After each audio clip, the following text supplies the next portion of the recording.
ఏంటి మమ్మీ ఏవో ఒలుస్తున్నావు? కట్ చేస్తున్నాను, హెయిర్ కట్ చేస్తున్నాను. ఓ కట్ చేస్తున్నా. బాదం పప్పు కూడా వేస్తాం.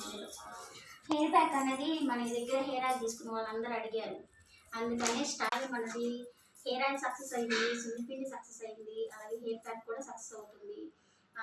10 మంది దాకా అడిగారు.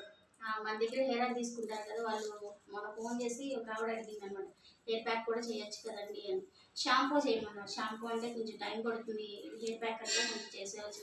హెయిర్ ప్యాక్ అయినా ఇవన్నీ మొత్తం తెచ్చేసరికి ఏంటి ఆయుర్వేద మొత్తం అన్ని ఆయుర్వేద షాపులో తీసుకోవాలి మనం వెళ్ళి.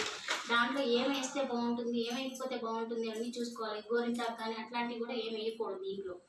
మనం హెయిర్ ఆయిల్ వేసినట్టుగా దీంట్లో వేయరు, దానికి సంబంధించి వేరే ఉంటాయి అన్నమాట. అది పెరుగులో కానీ, లేదంటే మీకు పెరుగు పడదు అనుకున్న వాళ్ళు ఏంటంటే కొంచెం వాటర్ పోసేసుకుని అప్లై చేసేసుకుని ఒక గంట సేపు ఉంచుకుంటే స్మూత్గా వస్తుంది, అలాగే ఒత్తుగా వస్తుంది. నలుపు తెలుపు జుట్టు ఉన్న వాళ్ళకి కూడా నలుపు అనేది వస్తుంది అనమాట. చాలా బాగా చుండ్రు కూడా పోతుంది.